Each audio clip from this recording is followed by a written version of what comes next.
ஆண்டவருடைய ஆவி என்மேல் உள்ளது, ஏனெனில் அவர் எனக்கு அருள் பொழிவு செய்துள்ளார். ஏழைகளுக்கு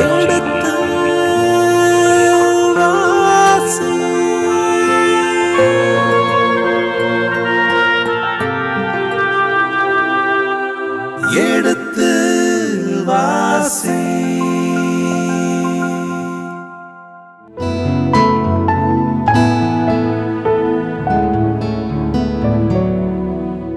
இனிய இதயங்களே, எடுத்து வாசி நிகழ்ச்சியில் ரூத்து புத்தகத்திற்குண்டான 4ஆம் அதிகாரத்திற்குண்டான விவிலிய விளக்கங்களுக்கு செவிமடுக்க இருக்கின்றோம்.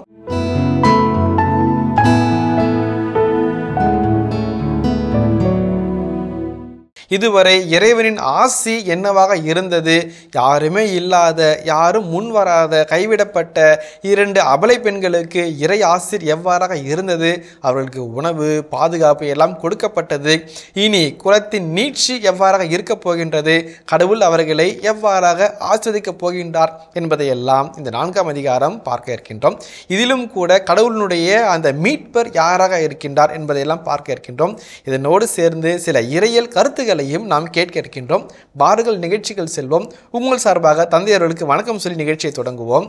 வணக்கம் தந்தை அவர்களே. வணக்கம் ஃபாதர். வணக்கம். ஏற்கனவே நீங்கள் முன்பே சொல்லியது போன்று இந்த மீட்பராக போவாஸ் வர இருக்கின்றார். இந்த மீட்பர் கருத்து என்னவாக இருக்கின்றது? அவர் எவ்வாறாக மீட்பை கொண்டு வருகின்றார்? அதற்கு சட்டங்கள் என்னவாக ஏதுவாக இருந்தன என்பதையெல்லாம் நாங்கள் அறிந்து கொள்ள ஆர்வமாக இருக்கின்றோம். இறுதியாக இந்த யாருமே இல்லாத இந்த 2 கைம்பெண்களுக்கு கடவுளே எல்லாமுமாக எப்படி இருந்தார் என்பதையும் நாங்கள் அறிந்து கொள்ள ஆர்வமாக இருக்கின்றோம். தந்தை அவர்களே, கண்டிப்பாக உங்களுடைய அந்த கேள்விக்கு இந்த 4ஆவது அதிகாரத்தில் சிறப்பான விளக்கங்களை நாம் பார்க்க இருக்கிறோம். அதுக்கு முன்னதாக நாம் படிப்படியாக ஒவ்வொரு வசனங்களாக இந்த அதிகாரத்தை நாம் அறிந்து கொள்ள முயற்சி எடுப்போம். இப்போ 4ஆவது அதிகாரம், அதாவது 3ஆவது அதிகாரத்தினுடைய இறுதி வசனம் 18வது வசனம் ஒரு எதிர்பார்ப்போடு நிறைவு பெறுவதை நாம் பார்த்தோம். அதாவது நல்லதொரு முடிவு அவர் எடுப்பார். போவாஸ் எப்போ எடுக்க போகிறாரு, எப்படி எடுக்க போகிறாரு அப்படின்ற கேள்விகள் எல்லாம் நமக்கு எழுகின்றன. ஸோ அதை பற்றிய தொடர்ச்சியை நாம் இங்கே 4ஆவது அதிகாரத்தில் பார்க்கலாம். பாருங்கள், 4ஆவது அதிகாரம் அந்த முதல் வசனத்தை கொஞ்சம் வாசிங்க. இதற்கிடையில் போவாசு பொதுமன்றம் கூடும் நகர வாயிலுக்கு சென்று அங்கே அமர்ந்து கொண்டார். போவாசு முன்பு குறிப்பிட்ட எலிமெலேக்கின் முறை உறவினர் அவ்வழியாக வந்தார்.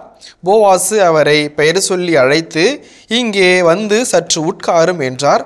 அவரும் அவ்வாறு அருகில் வந்து உட்கார்ந்தார். ஓகே, இப்போ இந்த ஒரு காட்சி அமைப்பு நகர வாயில், முதல்ல ஒவ்வொரு காட்சியும் எங்கெங்கு அமைக்கப்பட்டிருக்கிறது என்பதை நாம் பார்த்தோம். குறிப்பாக 3ஆவது அதிகாரத்தில் 3 காட்சிகள். முதல் காட்சி நகோமியினுடைய வீடு. நகோமியும் ரூத்தும் ஒன்றாக இணைந்து உரையாடுகிறார்கள். நகோமி ரூத்துக்கு அறிவுரை சொல்லி மருமகள் ரூத்தை வயல்வெளிக்கு அனுப்புகின்றார், கதிரடிக்கின்ற அந்த களத்திற்கு. 2வது காட்சி போவாசும் ரூத்தும் கதிரடிக்கின்ற அந்த களத்திலே சந்திக்கிறார்கள். போதுமான நேரத்தை அங்கே செலவிடுகிறார்கள். 3ஆவதாக நிறைவாக மீண்டும் வீட்டு காட்சி. திரும்பி வருகிறார் ரூத்து, நகோமியிடம் நடந்ததை சொல்லுகிறார். நகோமி, காத்திரு மகளே, இந்த தீர்மானத்தை அவர் சீக்கிரம் எடுப்பார் என்று சொல்லி அதோடு நிறைவு பெறுகிறது வீட்டு காட்சியோடு.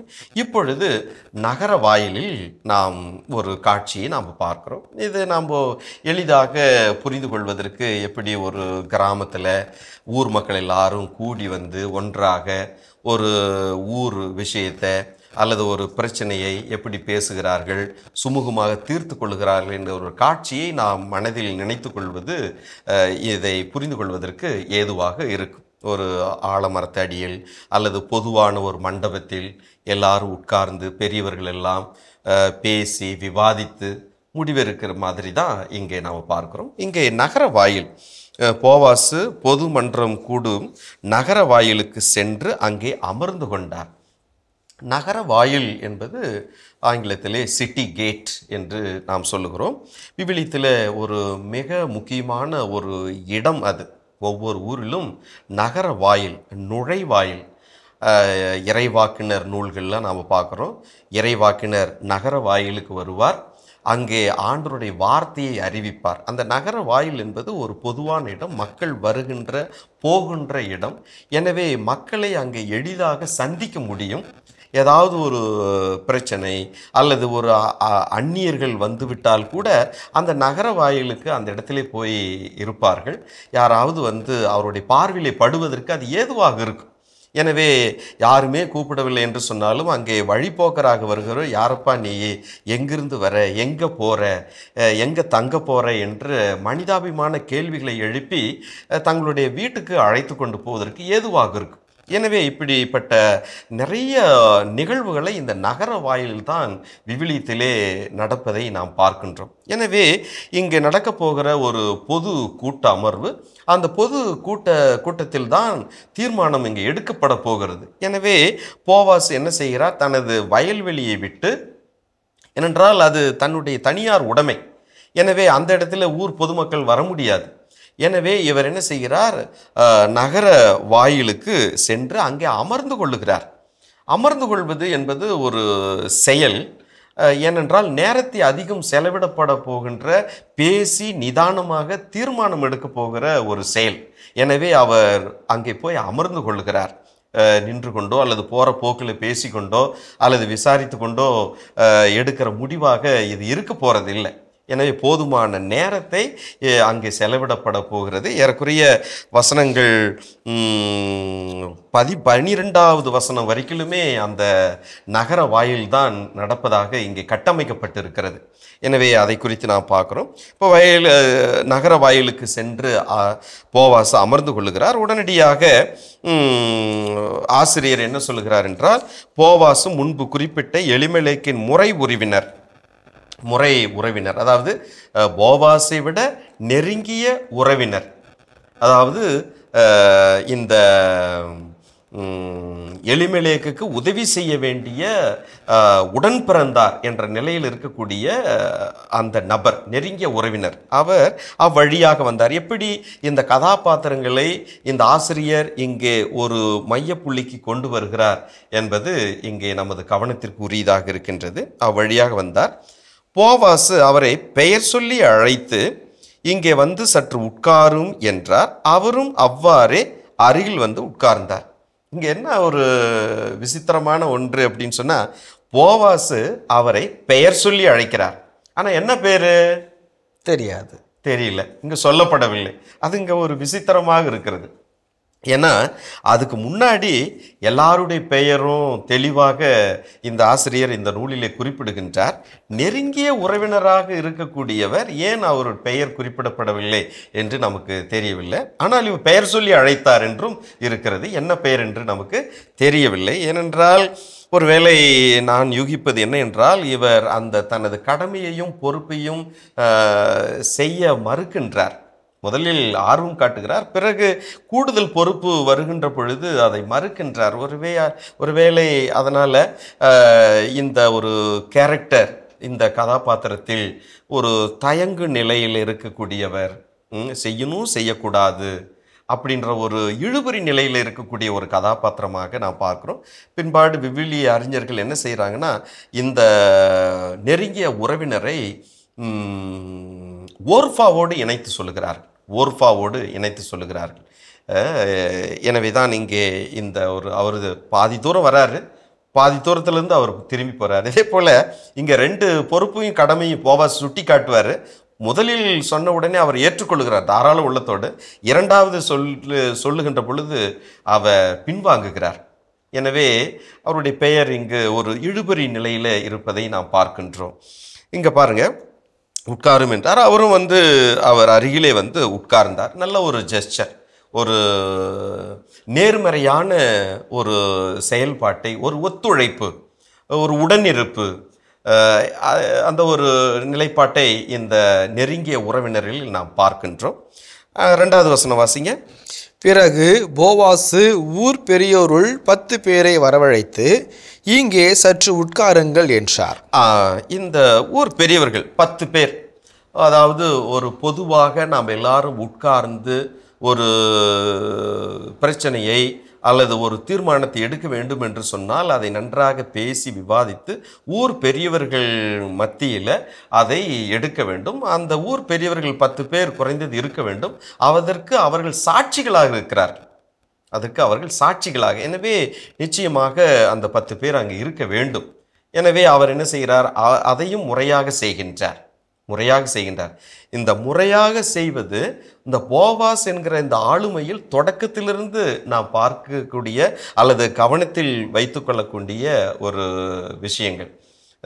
ஒவ்வொரு முறையும் அவர் நேரிய முறையாக செய்யக்கூடிய ஒன்றை நாம் பார்க்கின்றோம். ரூத்தை மகளே என்று அழைப்பது, இரவு வரை கழியும் வரை இங்கே இரு என்று சொல்லுவது, என்னை விட உனக்கு செய்ய வேண்டிய நபர் நெருங்கிய உறவினர் இருக்கிறார் என்று அறிமுகம் செய்வது, எல்லாமே முறையாக செய்யக்கூடிய ஒரு நபரை நாம் பார்க்கின்றோம். அதன்படி இங்கே அந்த நெருங்கிய உறவினரையும் பெயர் சொல்லி கூப்பிட்டு இங்கே வந்து உட்காருங்க என்று சொல்லுகிறார். 10 பேரை கூப்பிட்டு அவர்களையும் வந்து உட்காருங்கள் என்று மதிப்பு மரியாதையோடு சொல்லுவதை நாம் பார்க்கின்றோம். 3வது வசனம் வாசிங்க. அவர்கள் உட்கார்ந்தவுடன் போவாசு அந்த உறவினரை நோக்கி, நம் நெருங்கிய உறவினரான எலிமெலேக்குக்கு சொந்தமான துண்டு நிலம் ஒன்று இருப்பது உமக்கு தெரியும் அல்லவா? மோவாபு நாட்டிலிருந்து திரும்பி வந்திருக்கும் நகோமி இப்போது அதை விற்கப் போகிறார். ஓகே, இப்போ பேசுகிறாங்க. போவாசு பேசுகிறார். என்ன பேசுகிறார்? நாம் என்ன எதிர்பார்ப்போம்? இதில் வாசகர் திருமணத்தை பற்றி தான் பேசுவாங்கன்றது நம்முடைய எதிர்பார்ப்பு. ஏன்னா ரூத்து அவருடைய செயல்பாடுகள் இது எல்லாமே இருக்குது. ஆனால் இங்கே சப்ஜெக்ட் மேட்ரு அதே அல்ல. எப்படி இந்த ஆசிரியர் இது கதையை முன்னெடுத்து செல்கிறார் என்று பாருங்களேன். இதனுடைய சப்ஜெக்ட் மேட்ரு மேரேஜ், திருமணம், மறு திருமணம் அப்படின்றது இல்லை. மாறாக என்ன எப்படி இதை அறிமுகம் தொடங்குகிறார் என்று சொன்னால், நமது நெருங்கிய உறவினரான எலிமெலேக், உன்னுடைய என்று அவர் சொல்லவில்லை, நம்முடைய. அப்படி என்றால் போவாசும் இந்த நபரும் ஒரே ட்ரைபல் ஒரு குழுமத்தை சார்ந்தவர்கள், குலத்தை சார்ந்தவர்கள் என்பது நமக்கு இங்கே தெரிகிறது. எனவே நம்முடைய உறவினர், நெருங்கிய உறவினர் எலிமெலேக், அவர் இந்த மாதிரி சொந்தமான துண்டு நிலம் ஒன்று இருக்கிறது. அதை மோவாபு நாட்டிலிருந்து திரும்பி வந்த நகோமி அதை விற்க போகிறார். உடைமை இழப்பு ஏற்பட போகிறது. அது யார் வாங்குவது? அதாவது ஒரு குலத்தில் ஒரு வீட்டையோ ஒரு நிலத்தையோ நாம் இழந்துவிடக்கூடாது. அது நாம் தொடர்ந்து இந்த குலமானது இருக்கிறது, வாழ்கிறது என்பதற்கு அடையாளமாக அதை தக்க வைத்து கொள்ள வேண்டும். ஒருவேளை அது இழப்பு ஏற்பட்டால் அதை மீட்டெடுக்கிற உரிமை இந்த உறவினர்களிடத்திலே இருக்கிறது. எனவே அதன் பிரகாரம் ஒரு துண்டு நிலம், பீஸ் ஆஃப் லேண்ட் இருக்கிறது. அதை நகோமி விற்க போகிறார்கள் என்ற ஒரு தகவலை முதலில் அவர் சொல்லுகின்றார். 4வது வசனம், அதை வாசிங்க. இதை உம் காதில் போட்டு வைக்க வேண்டும் என்று நினைத்தேன். இங்கு அமர்ந்திருப்பவர் முன்னிலையிலும் என் உறவின் முறை பெரியோர் முன்னிலையிலும் அந்த நிலத்தை நீர் வாங்கிக் கொள்ளும் விருப்பமில்லை எனில் சொல்லிவிடும். ஏனெனில் அதை மீட்கும் உரிமை முதலில் உமக்கும் உமக்கு பின் எனக்கும் உண்டு, வேறொருவருக்கும் இல்லை என்றார். அதற்கும் அவர் சரி, வேண்டுமானால் வாங்கிக் கொள்கிறேன் என்றார். 4வது வசனத்தில் பாருங்க, போதுமான வார்த்தைகள், வொக்காபுலரிஸு போதுமான அளவு இங்கே பயன்படுத்தப்படுகிறது. நாம் ஏற்கனவே இந்த 3வது அதிகாரத்தில் போவாசு ரூத்துக்கு ஒரு தகவலை சொல்லுகிறார். சரிம்மா, நீங்கள் கேட்பது எல்லாவற்றையும் நான் செய்கின்றேன். ஆனால் நான் செய்வதற்கு முன்னதாக இன்னொரு நபர் இருக்கிறார். அவர் செய்ய வேண்டிய கடமையும் தார்மீக பொறுப்பும் அவருக்கு இருக்கிறது. ஏனென்றால் அவர் நெருங்கிய உறவினர். அவர் முதல்ல கேட்போம். அவர் செய்தால் நல்லது, செய்யவில்லை என்று சொன்னால் நான் செய்கிறேன் என்ற ஒரு அந்த நபருக்கு கொடுக்கின்ற ஒரு தனி மனித சுதந்திரமாக எடுக்கக்கூடிய அதே முடிவு 3வது அதிகாரத்தில் பார்த்தோம். 4வது அதிகாரத்தில் அதையே நாம் இங்கே பார்க்கிறோம். இங்கே போவாசு நேரடியாக அந்த நெருங்கிய உறவினரிடத்திலே பேசுகிறார். இந்த மாதிரி ஒரு உடைமை இருக்கிறது, நிலம் இருக்கிறது, அதை விற்க போக வேண்டிய சூழல் நகோமிக்கு ஏற்பட்டு விட்டது. அதை வாங்கி கொள்ளுகிற தார்மீக பொறுப்பு உங்களுக்கு முதலில் இருக்கிறது. அதை நீங்கள் வாங்கி கொள்ளுங்க, ஏனென்றால் அதனுடைய உரிமை உங்களுக்கு. அப்படி இல்லை என்று சொன்னால் நான் அதை வாங்கி கொள்கிறேன். அடுத்த ஒரு ஆப்ஷன், உரிமை எனக்கு இருக்கின்றது. எனவே இந்த பெரியவர்களுடைய முன்னிலையில் அதை நான் உமது காதில் போட்டு வைக்கிறேன் என்று அவர் சொல்லுகிறார். ஒவ்வொரு வார்த்தையிலும் பாருங்க, மிக ஆழமான ஒரு நேரிய அணுகுமுறையை நாம் பார்க்கின்றோம்.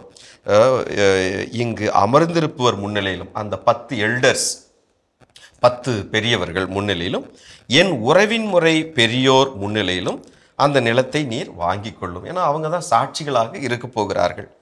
அப்படி விருப்பம் இல்லை என்றால், உங்களுக்கு மனம் இல்லை என்று சொன்னால், நோபடி ஃபோர்ஸஸ், நோபடி கம்பல்சிவ், யாரும் உங்களை வலுக்கட்டாயம் படுத்தவில்லை. எனவே விருப்பம் இல்லை என்று சொல்லிவிடும். ஏனெனில் அதை மீட்க உரிமை முதலில் உங்களுக்கு பிற்பாடு வேறு எவருக்கும் இல்லை, அது எனக்கும் மட்டும்தான் இருக்கிறது என்று சொல்லுகிறார். சரி, வேண்டுமானால் வாங்கி கொள்ளுகிறேன். இப்போ அவர் கொடுக்குற ஒரு ஒப்புதல் பாருங்களேன். இதுவரைக்கும் போவாசு இவர் ரூத்தின் மேல் காட்டுகிற அணுகுமுறை எப்படியெல்லாம் இருந்தது, இங்கே அவர் சொல்லுகிற இந்த நெருங்கிய உறவினர் சொல்லுகிற வார்த்தை, வேண்டுமானால் வாங்கி கொள்ளுகிறேன். வேண்டுமானால் அப்படின்னு சொன்னால் மீண்டும் அவருடைய அந்த ஒரு மனநிலை, அவர் எப்படிப்பட்ட ஒரு நபராக இருக்கின்றார், எந்த ஒரு மனநிலையில் உதவி செய்ய வருகிறார். வேண்டுமானால் நான் செய்கிறேன், யாருமே செய்யலைன்னு சொன்னால், அல்ல யாருமே வாங்கலைன்னு சொன்னா அப்படின்ற ஒரு தொனியில் இது இருக்கின்றது. ஒரு தாராள உள்ளத்தை, ஒரு செயலை, முன்வருதலை நாம் இது இங்கே பார்ப்பதற்கு அவ்வளோ கடினமாக இருக்கின்றது. எனவே அவர் சொல்ல, சரி வேண்டுமானால் வாங்கி கொள்ளுகிறேன் என்றார். அவருடைய கன்சென்ட் அவ்வளவு தெளிவானதாக இல்லை, பட் he gives, அவர் ஒப்புதல் கொடுக்கின்றார். அடுத்தது பாருங்களேன், அடுத்தது போவாசு என்ன சொல்றாரு, 5வது வசனம் கொஞ்சம் வாசிங்க. போவாசு அவரிடம், ஆனால் நகோமியிடமிருந்து இந்த நிலத்தை நீர் வாங்கும் நாளில் இறந்தவனின் மனைவியான மோவாபிய பெண் ரூத்தை மனைவியாக ஏற்றுக்கொள்கிறீர் என்பதை தெரிந்து கொள்ளும். இறந்து போனவருக்கு வழிமரபு தோன்றுவதற்காகவும் அவரது குடும்ப சொத்து அவர் பெயரிலேயே தொடர்ந்து இருப்பதற்காகவும் நீர் இதை செய்ய வேண்டும் என்றார். 5வது வசனத்தில் போவாசு அந்த நெருங்கிய உறவினருக்கு இன்னொரு கூடுதல் தகவலை தருகின்றார். ஓகே, அந்த நிலத்தை வாங்குறீங்க உண்மைதான், மீட்டெடுக்கிறீங்க உண்மைதான், ஆனால் அதே சமயத்தில் அந்த போவாசு என்ன சொல்றாரு, நகோமியிடமிருந்து இந்த நிலத்தை நீர் வாங்கும் நாளில் இறந்தவனின் மனைவியான மோவாபிய பெண் ரூத்தை மனைவியாக ஏற்றுக்கொள்ளுகிறேன் என்பதை தெரிந்து கொள்ளும். ஏன்னா நகோமி ஒரு விதவை, நகோமியோடு உடன் இருப்பவரும் விதவையாக இருக்கின்றார். எனவே அவரும் உன்னுடைய சொத்தாக, உடமையாக, ஊஸ் ஃபேமிலி என்று கேட்டார் இல்லைங்களா, யார் வீட்டு பெண் என்று கேட்டார்களா, எனவே அதையும் சேர்த்து தான், அவரையும் சேர்த்து தான் நீங்கள் வாங்குகிறீர்கள். இறந்து போனவருக்கு வழிமரபு தோன்றுவதற்காகவும் அவரது குடும்ப சொத்து அவர் பெயரிலேயே தொடர்ந்து இருப்பதற்காகவும் நீர் இதை செய்ய வேண்டும். இதுதான் நோக்கம். என்னென்றால் இது லெவரைட் மேரேஜ் என்று ஆங்கிலத்திலே சொல்வார்கள். அதாவது கணவன் இறந்து விடுகிறார், கணவனுடைய உடன்பிறப்பை லெவரைட் என்று லத்தீனிலே சொல்லுவார்கள். எனவே அந்த உடன்பிறப்பு தனது சகோதரனுடைய குடும்பத்திற்கு நீட்சி ஏற்படுத்த வேண்டும். அதற்காக அந்த கைம்பெண்ணை மணந்து கொண்டு குழந்தை பேற்றை அளிக்க வேண்டும். அந்த திருமணத்திலே பிறக்கின்ற அந்த குழந்தையானது, அதாவது தன்னுடைய குழந்தையாக இருந்தாலும் அந்த குழந்தை இறந்து போனவனுடைய குழந்தையாகவே கருதப்படும். ஆக அந்த இறந்து போன தனது சகோதரனுடைய குடும்பம் வாழ்கிறது, தொடர்ந்து இருக்கிறது என்பது தொடக்க கால இஸ்ராயல் மக்களுடைய நம்பிக்கையாக இருந்தது. எனவேதான் இதற்கு முன்பதாக நாம் பார்த்தோம், 2:20 2வது அதிகாரம் 20வது வசனத்தில் எல்லாம், அதாவது உறுதியான குடும்ப பற்றும் இன ஒற்றுமையும் எபிரேய மக்களின் சிறப்பு பண்புகளாகும். அவர்கள் தங்களது இனம் சிதைவுறாமல் இருக்கவும் வழித்தோன்றல்கள் இன்றி குடும்ப மரபு தொடர்ச்சியற்று போகாதிருக்கும் செய்வது தங்களது கடமை என அவர்கள் செய்து முடித்தார்கள். கொலை, பிள்ளை பேறு இல்லாமை, குடும்ப சொத்து கைமாறுதல் போன்ற காரணங்களால் ஒரு குடும்பம் சிதைவுற்று பெயரற்று நிலைக்கு வருமாயின் அக்குடும்பத்தின் பெயரை மீண்டும் நிலை பெற செய்வது நெருங்கிய உறவினரது தலையாய கடமையாகும். அத்தகைய உறவினர் மீட்பர் என்றே அழைக்கப்படுவார். இணைச்சட்டம் 25 5-10 அதை கொஞ்சம் எடுத்து வாசிங்க. இணைச்சட்டம் 25 5-10. உடன் பிறந்தோர் சேர்ந்து வாழ்கையில் அவர்களில் ஒருவன் மகப்பேறின்றி இறந்து போனால் இறந்தவனின் மனைவி குடும்பத்திற்கு வெளியே அந்நியனுக்கு மனைவியாக வேண்டாம். அவள் கொழுந்தனே அவளை தன் மனைவியாக ஏற்று அவளோடு கூடி வாழ்ந்து கணவனின் உடன் பிறந்தோன் செய்ய வேண்டிய கடமையை அவளுக்கு செய்யட்டும். அவளுக்கு பிறக்கும் ஆண் தலைப்பேறு இறந்து போன சகோதரின் பெயரிலேயே வளரட்டும். இதனால் இவன் பெயர் இஸ்ரேலிலிருந்து அற்று போகாது. இறந்தவனின் உடன் பிறந்தான் தன் அண்ணியை ஏற்றுக்கொள்ள விருப்பமில்லையெனில் அவள் நகர் வாயிலுள்ள தலைவர்களிடம் சென்று தன் அண்ணன் பெயரை இஸ்ரேலில் நிலைநிறுத்தும்படி ஒரு கணவனின் தம்பிக்குரிய கடமையை எனக்கு செய்ய என் கொழுந்தனுக்கு விருப்பமில்லை என்று கூறுவாள். அப்பொழுது நகர் தலைவர்கள் அவனை கூப்பிட்டு அவனோடு பேசுவர். அவனோ விடாபிடியாக அவளை ஏற்றுக்கொள்ள எனக்கு விருப்பமில்லை என்று கூறினால் அவன் அண்ணி அவனை அணுகி தலைவர்களின் கண்முன்பாக அவன் காலிலுள்ள மிதிரிகளை கழற்றி அவன் முகத்தில் துப்பி தன் சகோதரன் வீட்டை கட்டாதவனுக்கு இப்படியே செய்யப்படும் என்று கூறுவாள். இஸ்ரேலில் அவனது பெயர் மிதியடி கழட்டப்பட்டவனின் வீடு என்று அழைக்கப்படும். இந்த பகுதி மிகவும் முக்கியமானது இதை புரிந்து கொள்வதற்கு. ஏன்னா அதை தொடர்ந்து வருகிற பகுதி அப்படி அந்த மிதியடியை கழற்றுகிற ஒரு நிகழ்ச்சியோடு இணைத்து சொல்லப்பட்டிருக்கிறது. அதுக்காக தான் இதை நான் வாசிக்க சொன்னேன். இப்போ பாருங்களேன், இதுக்கு முன்னதாக, அதாவது மிதியடி அந்த நிகழ்ச்சிக்கு முன்னதாக நாம் பார்க்கக்கூடியது இந்த நபரிடத்தில் ஏன் கன்சென்ட், அவருடைய மன சம்மதத்தை கேட்கிறார்கள் என்று சொன்னால், மக்லோன் கிளியோன் ஆக இந்த 2 மகன்களுக்கும் வாரிசு இல்லாமல் போய்விட்டது. அதோடு அப்படி என்றால் எலிமெலேக்கினுடைய குடும்ப சந்ததி இந்த 2 மகன்களோடு நின்று போகிறது. அது தொடர்ந்து இருக்க வேண்டும் என்று சொன்னால் நெருங்கிய உறவினருடைய தலையீடு, இன்டரப்ஷன் இருக்க வேண்டும். அவர் முன்வர வேண்டும் இந்த ரூத்தை மணந்து கொள்வதற்காக. அந்த ஒரு நிலையில தான் இங்கே கன்சென்ட் கேட்கப்படுகிறது. இனிய இதயங்களே, எடுத்து வாசி நிகழ்ச்சியில் ரூத்து புத்தகத்தின் இறை வசனங்களுக்கு செவிமடுத்துக் கொண்டிருக்கின்றோம். இதன் தொடர்ச்சியை மீண்டும் அடுத்த பகுதியில் பார்ப்போம். அதுவரை இணைந்திருங்கள். இயேசுவுக்கே புகழ், இயேசுவுக்கே நன்றி, மரியே வாழ்க. இப்பொழுதெல்லாம் நம்முடைய வழக்கத்திலையும் பார்க்கலாம். தமிழ் மரபுகள் சந்தையெல்லாம் நாம் பார்த்தோம்னா, குறிப்பாக இந்த பேரம் பேசும்போது, தீர்மானம் எடுக்கின்ற பொழுது நாம் செய்யக்கூடிய பாண்டு பத்திரத்தை எழுதி கொடுக்குறோம். இப்போது தனி மனித சுதந்திரத்தோடு அனைத்தையும் சரியாக 10 பேர் வைத்து, ஊர் பெரியவர்கள் வைத்து, உறவினர் முறைகளோடு அணுகி இந்த ஒரு பிரச்சனைக்கு தீர்வு எடுக்க முயன்றார்கள்.